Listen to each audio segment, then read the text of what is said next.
Hey everybody, we are going to review the Brooks Cascadia 18. So the Cascadia 18 is definitely not flashy. However, this is one of the most thorough reviews I've done on a trail runner, and I can say they're definitely dependable for $140. So this video and review took months to put together because I wanted to give you real insights from real use. So let's go over what it's good at, what it's not, and give you an overall ranking at the end. So key features of the Cascadia 18, they're built for longer distances, ultra distances. They are pretty comfortable.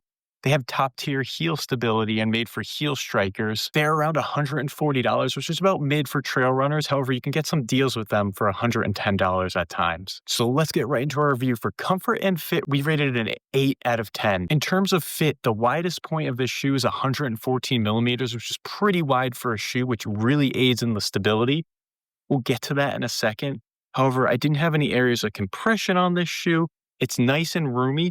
I did not have to size up or down. I wore a men's 10.5 and that fit perfectly fine for me. The toe box we measured at 3.7 inches, which is nice and roomy. Again, didn't have any areas of compression on my toes or anything of that sort. The midsole is pretty plush and cushioned. So it has a 9mm heel to toe drop. Again, great for heel strikers. It has a 33mm heel stack, which is very high, nice and cushioned in the heel, and a 24mm forefoot stack, which tends to get a little thinner when you compare it to the average trail runner. This is definitely one of the better shock absorption trail runners, especially in the heel because of that heel stack. I really loved it on uphill descents where I had a lot of heel fatigue I would normally get, didn't have it on this shoe. It has nice engineered mesh throughout the shoe. Now, a lot of trail runners will have that enhanced stability with the upper, which hugs your foot too much, which doesn't allow any internal movement that gives good stability, but it takes away from the comfort. I think they found a really good balance of in between for this mesh here. It allows a little bit of natural foot movement within the shoe while still providing the necessary support you need. It has the DNA Loft V2 foam, which is nice and cushioned. One good piece of data I got from testing this out is I tested it from anywhere from 95-degree weather to as low as 28-degree weather. That's Fahrenheit. And I didn't notice any changes in the stiffness of the outsole. A lot of trail runners begin to get very stiff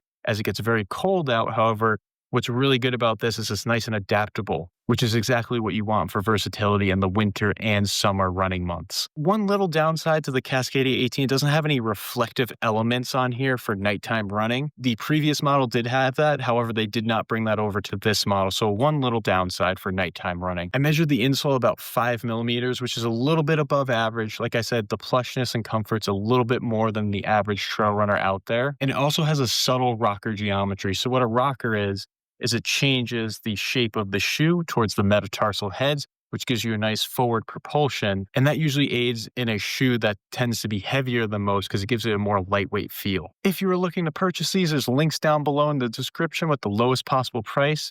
We also update the links so you get the best discounts available. Traction, we rated an 8 out of 10. It does very good on all various types of surfaces we tested it on. It's got the Trail Track green rubber outsole here. As you can see, the lugs are nice and well spaced apart. There's been no breakdown of the lugs. We've used this for over 150 miles, and the lugs hold great grip just like we had on the first day. It has a 3-zone lug layout. So at the heel, they have braking lugs in the back. You have a mud shedding design here in the midfoot and wedge-shaped lugs in the forefoot, which help for uphill travel when you really need that plantar flexion of your foot. So definitely one of the most versatile lug patterns I've ever seen on a trail runner before, and they definitely speak true to that nature while testing them on the trail. I think the braking lugs really help with wet terrain you're up against. I didn't have any sort of slipping or anything of that sort. I also use these in the winter, like I said. No slipping in the snow or anything of that sort. I was able to hold a nice edge while going on uphill terrain with these. So overall, I think they found a nice middle ground for this outsole. It's not overly stiff and it's not overly soft, which helps with the long-term durability of this trail runner. So overall, we give it a nice thumbs up for traction. Stability and support rated it at 8.5 out of 10. It has a nice forked plate design, so it allows your foot to forwardly flex without compromising the overall protection of the shoe. The heel counter stiffness is a 5 out of 5. It's one of the most stiff heel counters I've ever tested on a trail runner before.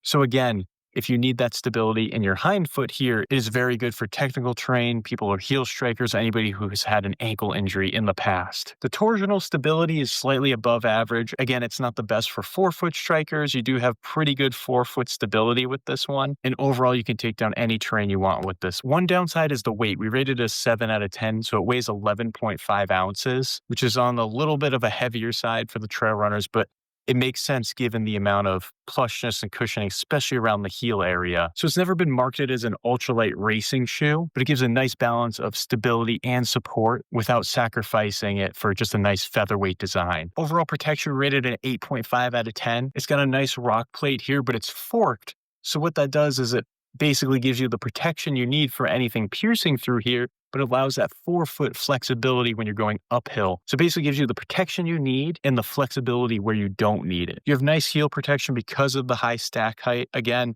a little bit of exposed areas here that can rip easily. It has better synthetic overlays around the toe box than most trail runners do. Again, adds to that weight. It has a nice gusseted tongue. It doesn't allow any trail debris or anything like that to enter your shoe, which can cause hot spots and things like that. Durability, we rated it a 7.5 out of 10. There's pros and cons with the durability of this. The midsole itself has held up excellent. No flattening out after over 150 miles, and the traction lugs still hold nice and true grip. I do have a few concerns with the upper durability. There are welded overlays here in this area, which can be prone after brushing up against things on the trail.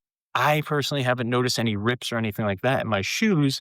However, some other users have reported that after 100 to 200 miles of testing these. I would say other trail runners struggle more at this kind of price point at $140 with durability than the Brooks does. So you're getting pretty good durability for the price you pay. So is the Brooks Cascadia 18 worth it? It's definitely worth it if you're somebody who wants to go on longer distances, more of a heel striker, and you want a little bit more comfort than most trail runners. It definitely balances protection and performance, and it's a very versatile trail running shoe. It gives you nice dependable traction and performance on different surfaces. So value, we rated it a 4.5 out of 5. You're definitely getting your money's worth with this one. Our overall rating for this shoe is a 7.8 out of 10. Thanks for listening to our review today. Please like and subscribe to the channel. Like I said, there are links down on the bottom if you'd like to purchase these boots. That really help support the channel so we can continue to be unsponsored and buy these shoes with our own money and continue testing them. Also, don't forget to visit mountaineerjourney.com to see the full review of the Brooks Cascadia 18 that's more comprehensive and has more information. And you can see all of our overall rankings, comparisons, and single reviews. Thanks again.